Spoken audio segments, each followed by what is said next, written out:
지금 우리는 마태복음을 나가고 있죠. 구약의 모든 말씀은 예수님께 초점이 맞춰져 있습니다. 그러니까 다시 말하면 구약의 모든 말씀은 예수님에 대한 말씀이다라는 것이죠.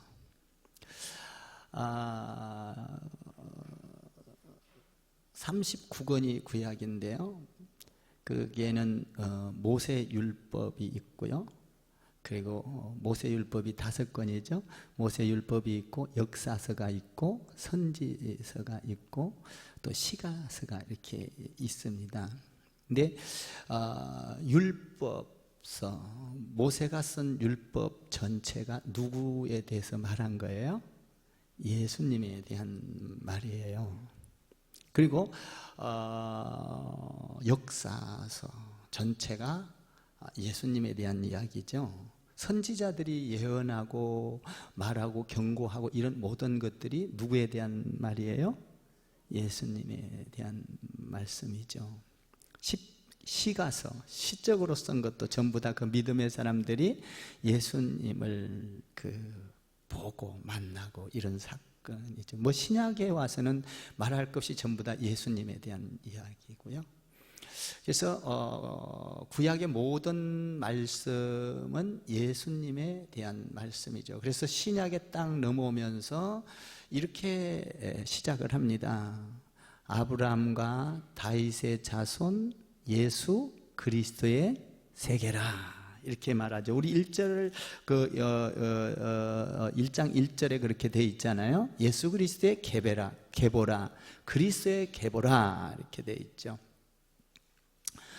그 구약의 전체에서 말하고 있는 그 그리스도의 세계는 약속된 것이었는데 그것을 우리가 알기 쉽게 인간으로 오신 그분을 족보를 통해서 알려주고 있습니다. 여기 그 조상을 통해서 아브라함과 다윗의 자손 그리스도의 세계라 이랬죠.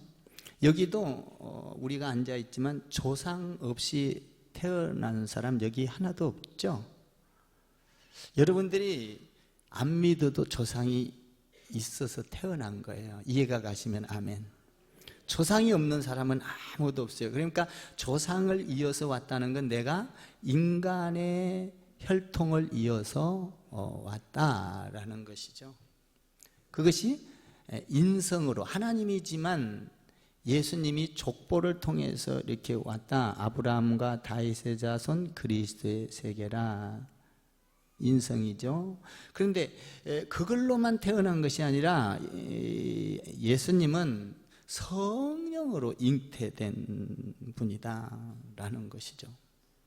마리아에게서, 동정녀 마리아 처녀에게서 잉태됐던 분인데 그분은 성령의 씨로, 그러니까 하나님이지만 족보를 통해서 왔지만 사람과의 관계를 가져서 난 것이 아니라 성령으로, 하나님의 영으로 그 마리아에게 잉태하게 했다라는 것이죠.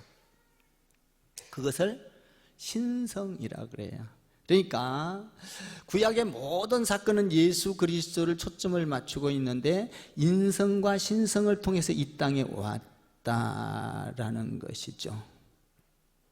그 인성과 신성을 통해서 하나님을 드러내는, 하나님이다, 이분은 하나님이 이 땅에 와서 이렇게 그리스도의 세계를 열어가게 한 통로는 뭐죠? 그러면요, 통로. 그 통로가 요셉이 믿고 순종함으로 그 그리스도의 세계가 열려진 것입니다. 요셉이가 처녀 마리아, 동정녀하고 약혼을 해놓고, 정혼을 해놓고 결혼하려고 하는데 갑자기 아기를 가졌어요. 임신을 했어요. 요셉이 기분 나빴겠죠. 왜 결혼할 상대인데 나하고 관계도 안 가졌는데 잠도 안 잤는데 나의 아내 될 사람이 아기를 가졌다? 여러분 기분 나쁘겠어요? 안 나쁘겠어요? 나를 무시하는 것 같고 정말 기분 나쁘고 사기 맞은 것 같고 그랬을 거예요. 그런데 이 요셉에게 하나님께서 나타납니다. 뭐라고 하냐면, 야, 이는 성령으로 잉태된 자다. 그러니 그를 데리고 오는 것을 두려워하지 말아라. 그리고 1장 21절에서 이렇게 말합니다. 1장 21절을 여러분이 한번 읽어보세요. 시작. 아들을 낳으리니 이름을 예수라 하라. 이는 그가 자기 백성을 그들의 죄에서 구원할 자십니다. 성령으로 잉태된 자가 이 땅에 온 목적이 뭐예요? 자기의 백성들을 죄에서 구원할 자다. 하나님인데 사람의 씨로 오지 아니하고 족보를 통해서 왔지만 인간으로 왔지만 그는 하나님이었다. 그런데 그분을 통하여 인간이 모든 하나님의 백성은 죄에서 구원함을 받는다라는 것입니다. 이것을 알려주고 나서 이제 그러니까 하늘의 세계, 그리스도의 세계, 그리스도의 세계는 그러니까 요셉의 믿음과 순종을 통해서 열어졌던 것이죠. 요셉이 믿지 못하고 순종하지 않았으면 그 여자를 데리고 와서 아기를 낳을 때까지 동침하지 아니하니라 이렇게 기록이 되어 있거든요. 그러니까 데리고 온 것은 믿고 순종을 한 거예요. 순종해서 그리스도의 세계가 열린 거예요. 그러니까 그리스도의 세계는 구약의 모든 말씀의 세계가 열리는 것은 믿음과 순종을 통해서 열어졌어요. 누구의 믿음과 순종을 통해서? 요셉의 믿음과 순종을 통해서. 그 요셉이 대단한 거예요. 요셉이 못 믿고 율법에는 결혼하기 전에 아기를 가지거나 이런 다른 불법적으로 하면 율법으로는 뭐예요? 쳐 죽여야 돼요. 돌로. 그리고 결혼 안 해버려서 파혼할 수도 있어요. 그런데 요셉이는 뭐라 그래요? 의로운 자라 조용히 끊고자 했다. 그때 성령이 하나님의 영이 와서 가르쳐주죠. 야, 이는 하나님의 백성들을 자기의 백성을 죄에서 구원할 자니까 데려오는 것을 두려워하지 마라. 그리고 이제 오늘 본문에서는 순종과 믿음을 통하여 열어갔던 그 세계가 또 이어집니다. 이 놀라운 거예요. 예수님이 태어난 사건이죠. 오늘은요. 이제 그러면 예수님이 실제적으로 임신하고 이제 임신을 하면 태어날 거 아니에요. 그죠? 태어났는데 이 태어날 때 어디서 태어날 거다라고까지 알려줍니다. 1절을 한번 읽어볼까요? 1절 시작.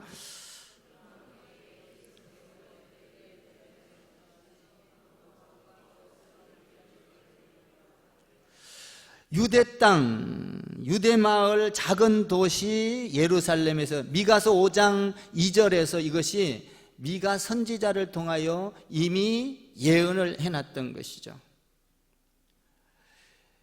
유대 땅 예루살렘에서 온 우주를 다스리는 왕, 그 왕이 태어날 것이다. 이스라엘을 다스리는 왕이 태어날 것이다. 그리고 이스라엘 왕이 태어날 것이다. 장소까지 정확하게 이야기를 하고 있는 것을 보게 됩니다. 예수님이 이 땅에 오신 목적이 뭐라고요? 그 인성이면서 신성으로 오신 하나님의 아들, 하나님이면서 이 땅에 사람의 몸을 입고 온 목적이 뭐라고요?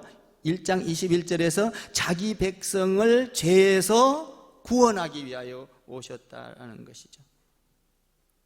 이 목적을 이루게 한 분이 누구예요? 이 목적을 이루게 한 통로, 이 목적을 이루게 한 분이 누구예요? 요셉이에요. 뭘로? 믿음과 순종으로. 그러니까 믿음과 순종이 없으면 구약의 모든 말씀이 이루어지지를 않아요.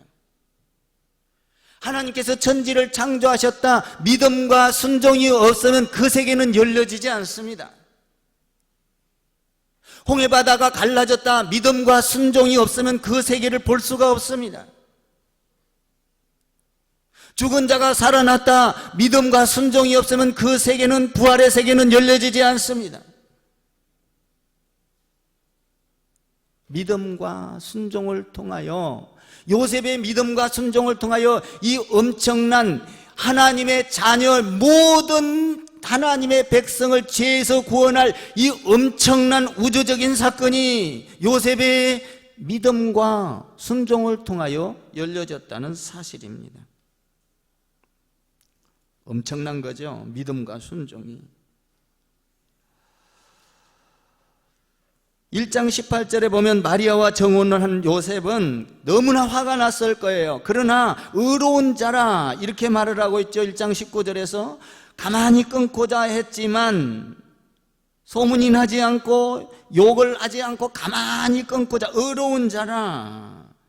그때 하나님께서 꿈의 현몽으로 나타나서, 야, 그는 모든 인간의, 하나님의 자녀의 죄를 구원할 자니까 데려오기를 무서워하지 마. 그러면서 그 말을 듣고 믿고 순종을 하여 아기를 낳을 때까지 동침하지 아니하니라. 할렐루야.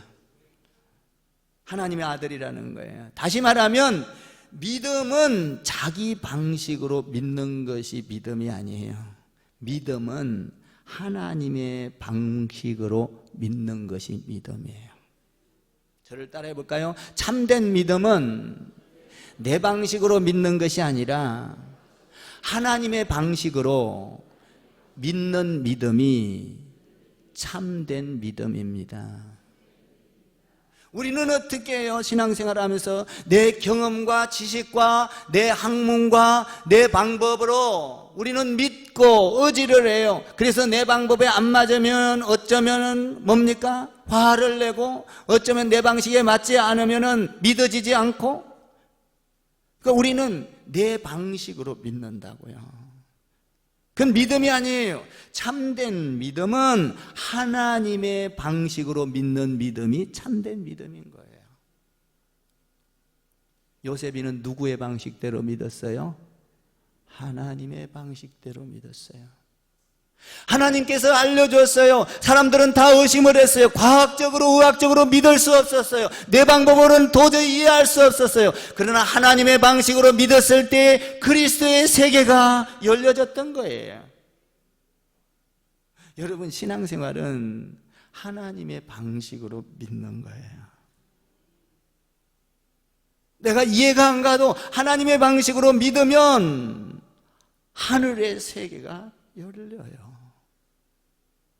요셉은 자기 방식으로 믿지 않았습니다. 하나님의 방식으로, 하나님이 알려준 대로 그것을 믿음을 가지고 순종했을 때 요셉을 통하여 그 엄청난 구원의 세계, 그리스도의 세계가 열렸던 것이죠. 다시 말하면 순종은 결국 하나님의 세계를 열었던 거예요. 순종이 없이는 하나님의 세계는 절대 열리지 않는 거예요. 미가서 5장 2절에 말씀한, 예언했던 그 말씀을 여러분 마태복음에서 이야기할 때 이 요셉은 그 말씀이 믿어졌어요. 장소까지 이야기했어요. 그리고 예배 드릴 그 장소, 예배했던 그 장소, 지정된 그 장소 이야기했을 때 그것이 믿어졌던 거예요. 예정되었던 것이죠. 여러분, 우리가 크리스찬 교회에 온 것은 그냥 온 게 아니에요. 여러분들이 오고 싶어서 오고 가고 싶어서 가는 것 같지만 그렇지 않아요. 하나님께서는 여러분을 이미 예비하셨고, 하나님께서는 준비하셨고, 그래서 크리스찬 교회를 만드시고 때가 되매 하나님께서 여러분을 지금 이 장소에, 이 자리에 앉게 했다는 것은 믿음의 눈으로 보면 볼 수 있는 거예요. 우리를 통하여 하나님께서 놀라운 계획을 갖고 있다는, 계획 없이 우리를 어떻게 이곳에 보내놨겠어요? 훈련시키시고 앞으로 우리를 든든하게 세우셔서 하나님 12 제자에게 했던 그 엄청난 사건, 열방을 향하여 그 놀라운, 우리가 알지 못하는 비밀의 세계, 사도행전의 세계를 열어가기 위하여 하나님께서는 저와 여러분을 이곳에 준비하고 보내놓으셨다라는 거예요. 그냥 우리가 그냥 우연히 오고 가다가 들린 것 같지만 그렇지 않아요. 물에 떠내려가다가 낙엽이 어디에 걸린 것처럼 걸려 있어서 이곳에 걸려 있는 것처럼 와 있는 것이 아니에요. 하나님께서는 분명하게 우리를 계획하시고 우리를 섭리하시고 때가 되면 하나님의 놀라운 계획을 가지고 이 적은 공간에 크리스찬 교회 저와 여러분을 앉혀놓은 줄 믿습니다. 믿음의 눈으로 보면 보여요. 우리가 교회를 찾고 우리가 그냥 문을 두드려서 그냥 예배 드리는 것 같지만 그렇지 않아요. 하나님께서는 분명하게 말씀을 통하여 하나님의 약속과 하나님의 계획과 하나님의 그 놀라운, 우리가 알지 못하는 그 비밀의 영원한 세계를 하나님께서는 계획하고 저와 여러분을 이곳에 불러놨다라는 사실이에요. 결코 우리는 우연히 태어난 것이 아닙니다. 결코 우리는 이 크리스찬 교회에 그냥 와 있는 것이 아닙니다. 지나가다가 그냥 들린 것이 아니에요. 하나님의 뜻을 이루기 위함인 줄 믿습니다. 여러분 100년 후를 생각해 보십시다. 저와 여러분이 이곳에 앉아서 예배 드렸던 아무것도 안 했다 할지라도 100년 후에는 엄청난 사건이 일어날 것입니다. 그렇다면 저와 여러분은 크리스찬 교회 첫 단추가 되는 거예요. 다시 말하면 아브라함과 같은 축복을 받는 것이죠. 앞으로 우리를 통하여 놀라운 알지 못하는 하늘의 세계가 열려질 것을 기대하고 여러분들이 신앙생활 하기를 주님의 이름으로 축복을 드립니다. 오늘 2장 1절에 보면 헤롯 왕 때에 이렇게 되어 있습니다. 2장 1절을 한번 다시 읽어볼까요? 시작.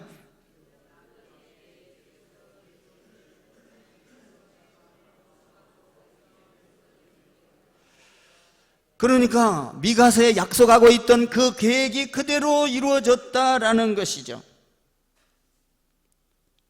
하나님이 저와 여러분을 계획하고 있었던 것이 지금 저와 여러분을 통해서 이 크리스찬 교회에서 이루어지고 있다라는 거예요. 믿으십니까? 믿어지기를 주님의 이름으로 축원합니다. 하나님의 방식으로 믿는 거예요. 나는 우연히 태어나고 우연히 온 존재가 아니에요. 하나님께서 분명하게 디테일하게 아주 정확하게 계획하시고 설계하시고 그 뭡니까? 약속을, 그 때를 기다려서 이곳에 오게 해놓은 것이죠. 그러면 오늘 본문에 보면 이 예수님이 오실 이 당시에 세 종류의 사람들이 나오는 것을 보게 됩니다. 이 세 종류의 사람들을 통하여 하늘의 세계를 어떻게 열어가는가, 그리스도의 세계를 어떻게 열어가는가를 이야기해주고 있는 거예요.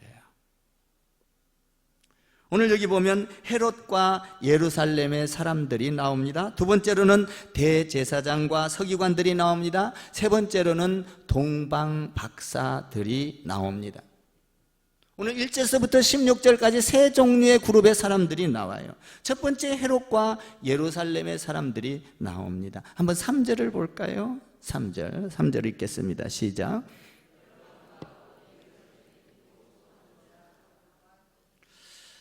(3절) 다시 한번 읽어봐요. 시작. 헤롯 왕과 온 예루살렘이 듣고 소동한지라. 왕이 오신다는 소리를 듣고, 정확하게 예루살렘에서 태어난다는 말을 듣고 누가 소동을 했어요? 헤롯과 예루살렘 사람들이 소동을 했어요. 야, 왕이 오면 헤롯 왕은 다시 물러나야 되고, 이 왕이 온다면 나는 정치적으로 위험이 오고 나의 체계가 무너지지 않느냐. 그래서 헤롯과 예루살렘 사람들은 소동을 하면서 2살 된 아이, 예루살렘에 있는 아이들을 다 죽이라고 명령을 내리죠. 헤롯이. 뭡니까?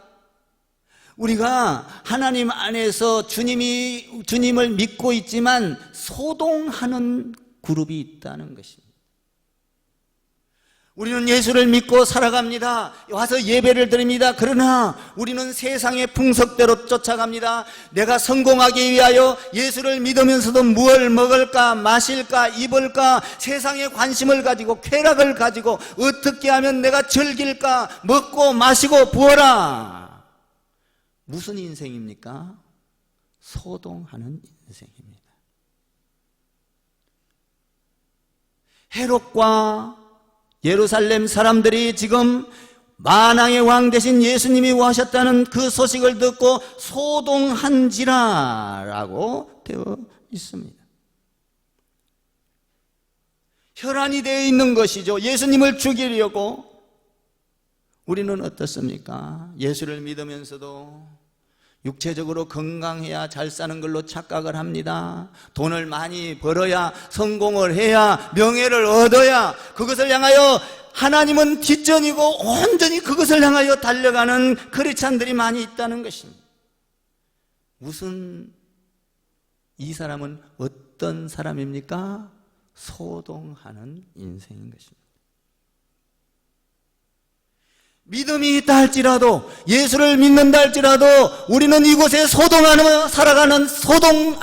믿음을 갖고 있는 사람들이 많이 있다라는 것입니다. 교회에 와서 찬양을 합니다. 교회에 와서 헌신도 합니다. 교회에 와서 사랑의 교제를 합니다. 그러나 나가서는 소동하는 인생을 사는 믿음의 사람들이 있다는 것입니다. 오늘 나는 여러분들이 소동하는 인생이 되지 않기를 바라는 거예요. 소동하지 않는 인생은 어떤 인생인가를 오늘 또 가르쳐주고 있어요. 그러면 두 번째 인생은 어떤 겁니까? 자, 소동하는 사람이 헤롯 왕과 예루살렘 사람들이었어요. 두 번째는 또 어떤 사람들입니까? 4절을 한번 보십시오. 4절을 한번 보시기 바랍니다. 4절 시작. 왕이 모든 대제사장과 백성의 서기관들을 모아 그리스도가 어디서 나겠느냐 물으니. 여기 누가 나와요? 대제사장과 서기관이 나옵니다. 여러분, 대제사장과 서기관은 어떤 사람입니까? 하나님의 말씀을 잘 아는 사람들입니다. 구약을 통달한 사람들입니다. 구약을 다 애우다시피 한 사람들입니다. 율법에 대해서 관통한 사람들입니다. 믿음 생활에 대해서 누구보다도 잘 알고 그리스도가 어디서 나오며 언제 올 것인지는 말하고 있지만 어느 시대 이 예루살렘에서 올 거는 미가서의 그 선지서의 그것들을 너무나도 잘 아는 대제사장과 서기관들이 아닙니까? 그렇다면 예수님이 오시는 그것을 환영하고 받아들이고 그것을 준비하고 깨어 있어야 될 그 사람들이 지금 메시아, 다시 말하면 그리스도에 대해서 무관심하다라는 것입니다. 뭐라고 말합니까? 4절에서 그리스도가 어디서 나겠느냐 물으니 이르되 5절에서 유대 베들레헴이니 이는 선지자도 이렇게 기록되었습니다. 그냥 자기들이 찾고 정말 환영하고 반겨드려야 될 그들이 거기에 그렇게 알았어요. 기록되어 있습니다 라면서 무관심한 태도를 보이는 겁니다. 여러분, 가장 우리 크리스찬들이 창피하고 부끄러운 건 뭐예요? 하나님을 믿으면서도 무관심입니다. 내가 예수 믿고 새로운 피조물이 되었습니다. 새로운 방법으로 새로운 소망을 가지고 새로운 그것을 갖고 살아가야 되는데 옛 모습대로 하나님의 말씀을 무관심해버립니다. 하나님의 말씀을 들어도 이쪽 귀로 들었다 이쪽 귀로 흘려버립니다. 아무것도 일어나지 않을 것으로 무관심한 것이죠. 우리가 아내와 남편의 관계에서도 그렇습니다. 아내는 남편에 대한 관심을 가져야 되고 남편은 아내에 대한 관심을 가져야 합니다. 남편이 어디 갔는지, 출근하는지 마는지 여러분 관심이 없으면 부부간에 가장 불쌍한 부부가 되고 마는 것입니다. 부부간에는 관심이 있어야 하는 것이죠. 부자지간에도 관심이 있어야 되는 것이죠. 모녀간에도 관심이 있어야 되는 것이죠. 오늘 서기관과 누구예요? 여기 대제사장들은 관심이 없었습니다. 무관심했어요. 여러분 우리나라에 지금 미사일을 쏘고 북한에서 핵무기를 터뜨리고 자꾸 미사일을 쏩니다. 그런데 우리나라는 정작 무관심합니다. 지금 관심을 갖는 곳은 일본과 미국에서 더 관심을 갖는 것 같습니다. 여러분 우리는 하나님의 말씀을 듣고 배우고 그러면 우리는 그 말씀을 관심을 가지고 그 말씀에 귀를 기울이고 그 말씀을 믿고 그 말씀을 순종해 가는 여러분 되기를 주님의 이름으로 축복을 드립니다. 관심을 갖지 아니하면 하나님의 약속은 그리스도의 세계는 열려지지 않습니다. 하나님 안에서 그리스도의 세계, 영원한 세계, 구약을 다 이루는 그리스도의 세계를 서기관과 대제사장을 통하여 열지 않았다는 사실입니다. 이 엄청난 우주를 뒤바꿔 놓는 구원의 사건, 이것을 서기관과 대제사장들을 통하여 열지 않았다는 거예요. 무관심한 자들을 통하여, 관심이 없는 자들을 통하여 하늘의 세계가 열려지지 않는다는 것이죠. 예수 믿고 나는 여러분들이 불쌍한 자들이 되지 않기를 바랍니다. 하나님의 일에 관심이 있어야 돼요. 믿습니까? 내 일에 관심보다는 하나님의 일에 관심이 더 있어야 돼요. 여러분 세상의 약속보다 교회 안에서의 예배의 약속에 더 관심이 있어야 하는 것이죠. 교회 안에서 어떤 일을 하겠다 하면 내 일을 미루고라도 자기 일을 미루고라도 하나님의 일에 관심이 있어야 돼. 그 사람을 통하여 그리스도의 세계가 열려진다는 사실이에요. 우리는 어떻습니까? 예수를 믿으면서 주의 일보다 나의 일에 더 관심이 있지 않습니까? 그건 주님의 음성을 들을 수가 없는 거예요. 너는 예수를 믿으면 새로운 피조물이라. 이전 것은 지나갔으니 보라 너는 새 것이 되었도다. 새 것이 되었으면 하늘에 관심을 가져야 합니다. 예배에 관심을 가져야 합니다. 말씀에 관심을 가져야 합니다. 그런데 우리는 그것은 뒷전으로 하고 옛 모습대로 그대로 살아간다면 불쌍한 자인 거죠. 거듭났다고 하면서도 옛 모습대로 살아간다면 하나님의 음성, 하나님의 나라를 전혀 볼 수 없는 맹인과 같은 삶을 산다면, 내가 눈을 떴으나 귀를 가졌으나 하나님의 음성을 들을 수도 없고 볼 수도 없고 손을 가졌으나 만질 수도 없다면 이것은 어디서 올까요? 서기관과 대제사장들 같은 사람입니다. 많은 것을 알고 있습니다. 교회의 율법도 알고 있습니다. 교회의 규칙도 알고 있습니다. 그러나 나는 여기에 관심이 없습니다. No touch.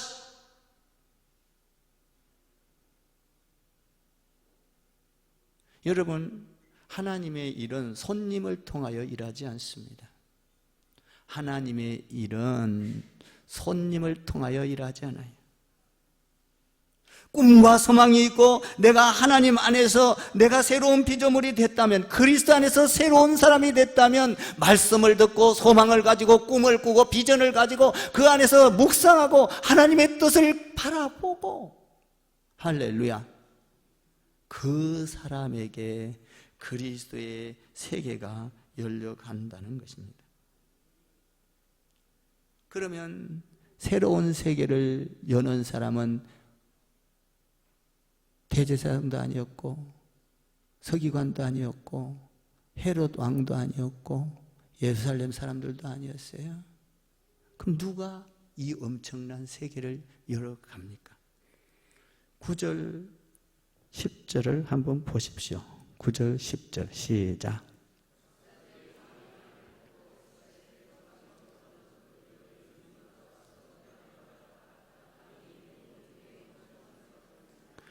그들이 별을 보고 매우 크게 기뻐하고 기뻐하였더라. 중요한 것은 여러분들이 오늘 동방박사들이에요. 여기 동방박사들은 오늘 여기 본문에서는 동방박사고 누가복음에는 목자들이 예수님 태어난 것을 가서 처음으로 찬송했다라고 기록되어 있어요. 목자는 뭐예요? 가장 천한 직업을 가진 사람이 목자예요. 이때 당시에. 그리고 여기는 박사예요. 오늘 여기는. 그러면 천한 사람과 가장 귀한 사람이 전부 다 하나님을 만났을 때 뭐 했더라? 기뻐하고 기뻐하고 기뻐했더라. 오늘 10절을 다시 읽어봐요. 시작. 그들이 별을 보고 매우 크게 기뻐하고 기뻐했다. 기뻐하고 뭐 했더라? 기뻐했. 여러분, 예수님을 만나면, 내가 하나님을 만나면 기뻐지는 거예요. 그 위대하신 하나님을 만나고 나면 인류를 구원하기 위한, 나의 죄를 구원하기 위한 모든 사람들의 죄를 정해버리는, 없애버리는 그 위대하신, 천지를 창조하시고 만물을 다스리시는 그 하나님, 그 하나님을 만나면 기뻐지는 거예요. 기뻐지는 거예요. 그 하나님을 만나면 감격이 있어지는 거예요. 감동이 있어지는 거예요. 소망이 있어지는 거예요. 여러분, 우리가 교회 나오는 것은 내가 예수 믿고 얼마나 부자가 됐느냐, 가난하게 됐느냐, 돈을 많이 벌었느냐, 건강하게 됐느냐, 내 가정이 얼마나 이것이 중요하지 않습니다. 물론 그것도 중요하겠어요. 그런데 여러분들이 이 교회에 나와서 가장 중요한 것은 내가 예수님을 만났느냐 못 만났냐는 것입니다. 못 배워도 상관이 없습니다. 병들어도 상관이 없어요. 조금 가난해도 상관이 없습니다. 박사학위를 못 따도 상관이 없어요. 중요한 것은 내가 예수님을 만났느냐 하는 것입니다. 여러분, 우리 교회의 환경이 좋고 성가대가 아무리 많고 여기에 꽉 차고 성도들이 여기에 막 터져나갈 것처럼 많이 모였다 할지라도 그것이 중요한 게 아니에요. 내가 하나님, 예수님을 만났느냐, 이것이 중요한 거예요. 여러분들이 교회 안에 와서 예배를 드릴 때, 우리 교회에 와서 지금 예배를 드리는 이 강해설교라는 건 뭐예요? 강해설교는 여기서 저기서 띄어다 붙여서 이렇게 막 제목설교, 이게 아니라 이 본문에서 하나님의 음성이 무엇인지를 든 이 강해설교가 굉장히 중요한 거예요.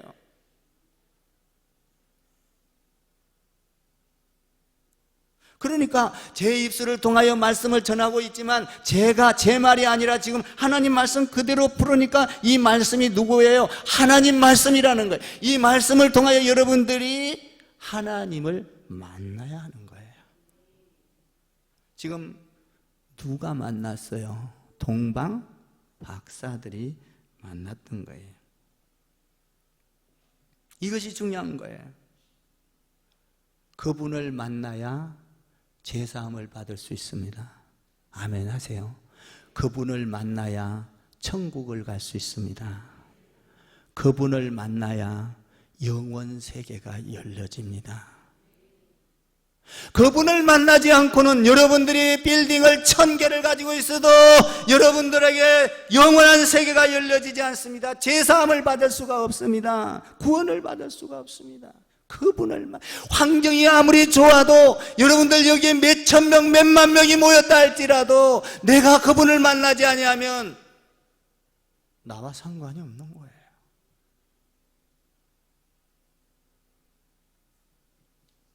동방 박사들은 별을 보고 찾아가서 기뻐하고 기뻐했더라. 그러면 어떻게 이 예수님을 만날 수 있었을까요? 이 동방 박사들이 어떻게 예수님을 만날 수 있었을까요? 여러분, 예수님이 태어난다는 소식을 듣고 별을 보고 찾아갑니다. 별을 보고 쫓아갑니다. 정처 없습니다. 어디에 가서 별이 설지도 몰라요. 그죠? 그 별을 보고 찾아갈 때 어떤 때는 산을 넘었을 것입니다. 어떤 때는 광야를 걸었을 것입니다. 어떤 때는 물을 건너야만 했을 것입니다. 여러분, 거기에는 수많은, 예수님을 만나기 위하여 수많은 헌신이 있었다는 사실입니다. 헌신이 없이는 예수님을 만날 수가 없는 거예요. 여러분들이 교회 안에 와서 생명을 걸고, 그들은 생명을 걸고 갔을 거예요. 별만 보고 갔을 거예요. 정처 없이 갔을 거예요. 생명을 거는 헌신이 있을 때 그 주님을 만나고 주님의 세계가 열린다는 사실입니다. 동방박사들은 생명을 걸고 갔던 거예요. 예배란, 여러분, 하나님 앞에 예배는 그냥 왔다 갔다 하는 것이 아니에요. 구경하러 오는 것이 아닙니다. 예배는 생명을 걸고 오는 것이 예배인 것입니다. 여러분들 생명을 걸고 왔습니까? 만약에 내가 이 예배를 한번 드리고 이제 하나님께서 나를 부른다면 나는 천국을 가야 되겠다라는 생명을 거는 예배를 드리고 있습니까? 생명을 드린 예배, 저희 집사람이 생명을 걸고 예배 드린 적이 많아요. 몸이 아팠을 때 그런 말이 있어요. 입으로 찬양을 할 수 없어 숨이 가빠 입으로 찬양을 못할 때에는 하나님 앞에 두 손 들고 눈으로 찬양한다고. 생명을 거는 예배, 눈으로도 하나님을 찬양하고 싶어서 견딜 수가 없는 예배. 그때 하나님의 음성을 들을 수가 있는 거예요. 그때 하나님을 볼 수가 있는 거예요. 생명을 걸고 오는 사람, 구경하러 오는 사람이 아니라, 요새날 크리스찬들이 교회에 올 때 어떻게 합니까? 구경 오는 사람들이 많아요. 야, 이 교회는 어떻게 생겼다, 멋있게 지었다, 너무 이상하게 생겼다. 여러분, 뭐가 그렇게 중요해요? 그게 내가 예수님의 음성을 듣는 게 중요한 거예요. 설교를 들으면서 하나님의 음성을 듣는 것은 천하를 얻는 것보다 더 중요한 거예요. 그래서 설교 한 편이 나의 인생을 바꿀 수 있어야 해요. 오늘 동방박사들은 여러분 그냥 온 것이 아니라 생명을 걸었어요. 기뻐하고 기뻐했더라. 여러분, 구경 오는 여러분들 되지 않기를 바랍니다. 우리 교회 성도가 얼마 상관없어요. 그거 중요하지 않아요, 여러분. 내가 내 앉은 자리에서 주님을 만나야 되겠죠. 두 번째로 그리스도의 세계가 어떻게 열려집니까? 생명을 거는 헌신이 있었기에 열려졌어요. 두 번째 한번 봅시다. 11절을 읽어봐요. 11절 이렇게 열리는 거예요. 하늘의 세계는. 11절 시작.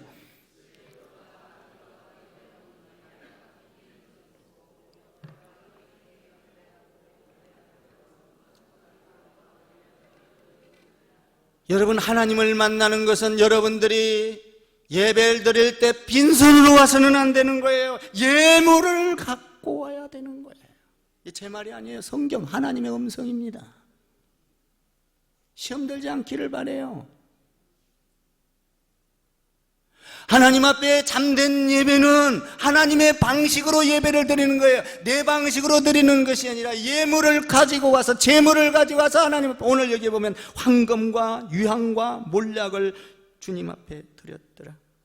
최고의 것을 드렸더라.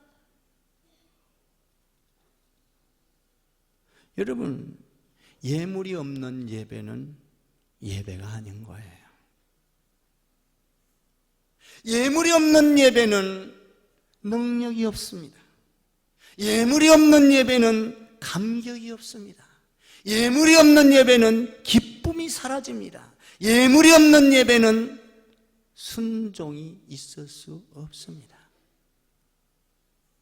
예물이 있을 때 기쁨이 있고, 예물이 있을 때 감격이 있고, 예물이 있을 때 감사가 있고, 예물이 있을 때 찬양이 있어요. 저도 마찬가지예요. 저도 11조를 드리면서 하나님 앞에 예물을 드립니다.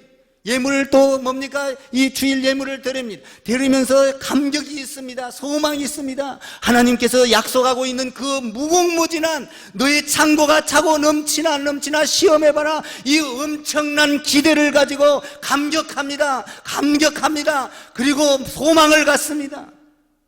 예물이 있는 예배.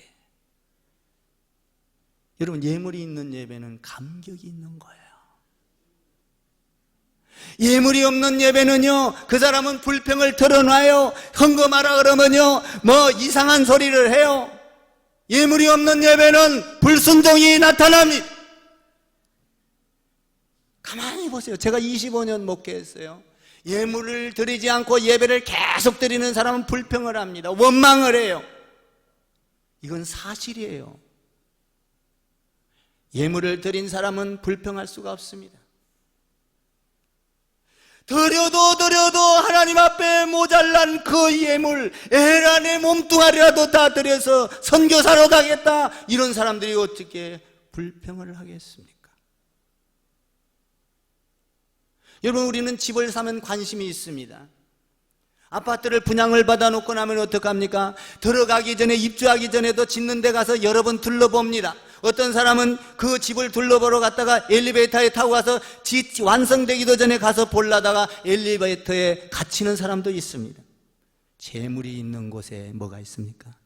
마음이 있습니다. 관심이 있습니다. 설레임이 있어요. 감격이 있어요.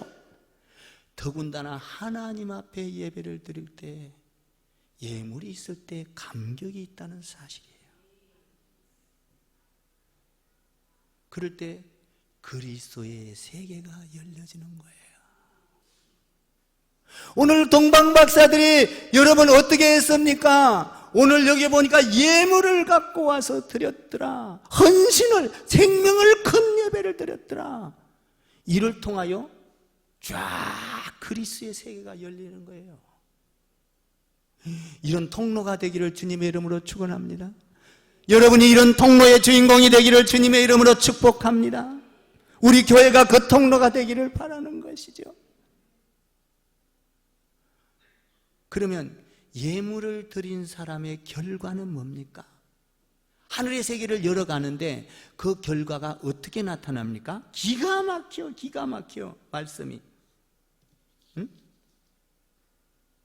12절을 읽어봐요. 12절 시작.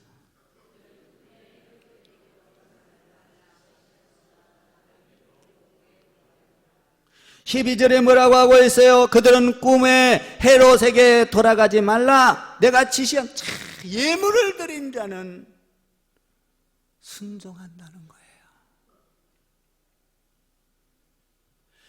이쪽으로 가지 마라. 그렇게 가면 하늘의 세계, 그렇지 않 그리스도의 세계가 열리지 않으니 다른 길로 가라. 그대로 순종을 하는 거예요. 여러분, 예물이 없는 예배는 순종하지 않습니다. 예물이 없는 예배는 말씀에 순종하지 않고 불평하고 원망하고요. 참 희한해요. 자기 생각을 말하고요. 예물이 있는 예배는 그렇지 않아요. 오늘 12절에 나는 너무 은혜를 받은 거야. 다시 읽어봐요. 12절 얼마나 순종하는가. 12절 시작.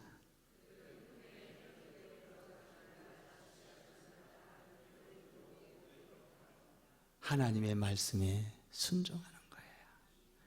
여러분, 믿음은 내 방식대로 믿는 것이 믿음이 아닙니다. 믿음은 하나님의 방식으로 믿는 거예요. 그럴 때 그리스도의 세계가 열린다라는 것입니다. 나는 여러분들이 크리스찬 교회에 와서 믿음과 순종으로 그리스도의 세계를 열어가는 주인공들이 되기를 주님의 이름으로